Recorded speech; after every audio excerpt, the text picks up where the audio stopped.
आपल्या प्रतिनिधी मीनाक्षी म्हात्रे आपल्यासोबत जोडलेले आहेत। मीनाक्षी, उपराष्ट्रपती पदाच्या निवडणुकीवर आता आज मतदान होणार आहे, आजच निकाल लागणार आहे। मात्र यामुळे आपण पाहतोय कालपासून घडामोडींना वेग आलेला पाहायला मिळतोय। दिल्ली असो महाराष्ट्र असो, बैठका होतायत, चर्चा होतायत, काय अधिकची माहिती? निश्चितच नीलम, खरं तर आज भारताच्या 15व्या उपराष्ट्रपती पदासाठी निवडणूक होत आहे।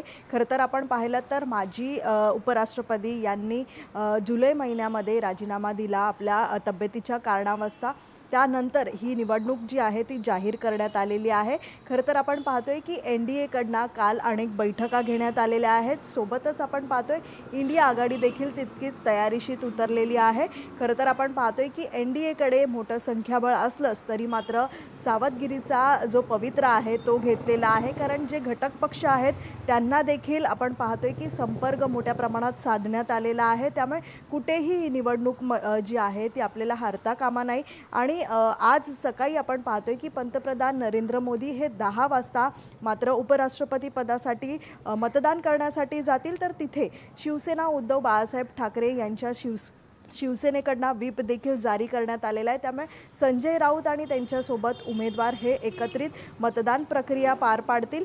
सोबतच आपण पाहतोय की यंदा ही निवडणूक होत असताना मात्र मागच्या वेळी एकतर्फी जे आहे ते जगदीप धनखड यांचा विजय झाला होता। पण यंदा आपण पाहतोय की ज्या पद्धतीत NDAचे जे उमेदवार आहेत, महाराष्ट्राचे राज्यपाल CP राधाकृष्णन यांना एकतर्फी ही निवडणूक जिंकता येणार नाही असेच काहीसे चित्र पाहायला मिळतात। त्यामुळे इंडिया आघाडीकडनं सर्वोच्च न्यायालयाचे जे न्यायमूर्ती आहेत त्यांच्याकडून ज्या पद्धतीत ही निवडणुकीच्या रिंगणामध्ये त्यांना उतरवण्यात आलेलं आहे, त्या पद्धतीत आपण पाहतोय की मित्रपक्षांकडनं देखील वेगळ्या पद्धतीत हे मतदान केलं जाऊ शकतं। कारण यावेळी आपण पाहतोय क्रॉस वोटिंग देखील मोठ्या प्रमाणात होण्याची शक्यता आहे। जर क्रॉस वोटिंग झाली तर निश्चितच NDA जी आहे ती अडचणीत येऊ शकते आणि त्यामुळे आपण पाहतोय की मतांची संख्याबळ जी आहे कुठेतरी वर खाली होताना पाहायला मिळू शकते।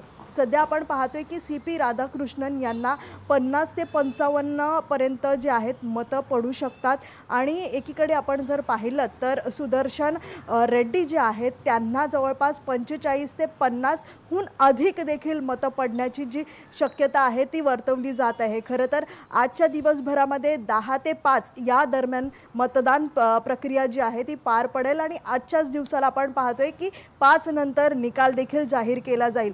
आजचा दिवस हा महत्त्वाचा आहे। खरं तर आपण पाहतोय की काल डिनर डिप्लोमॅसी देखील पाहिली आपण, मात्र पॉलिटिक्स डिनर जे आहे ते कालच्या दिवसभरामध्ये झालं। दुसरीकडे श्रीकांत शिंदे यांनी देखील आपल्या नेत्यांसोबत काल बैठक घेतली। त्यामुळे सगळेच खासदार जे आहेत ते 2 ते 3 दिवस आधीच दिल्लीत जाऊन बसलेले आहेत। भाजपकडनं एक वेगळीच सावधगिरीचा पवित्रा जो आहे तो उचलण्यात आलेला आहे। त्यामुळे मित्रपक्षांना जे आहे विश्वासात घेऊन मात्र संपर्क साधण्यात आलेला आहे। त्यामुळे यावेळीची निवडणूक ही नेमकी कशी होते याकडेच आता सगळ्यांचं लक्ष लागलेलं आहे। नक्कीच याचे अपडेट आम्ही तुमच्याकडून घेतच राहू। तुर्तास धन्यवाद तुम्ही दिलेल्या माहितीसाठी। लोकशाही मराठी ऐका, पहा, जागरूक रहा।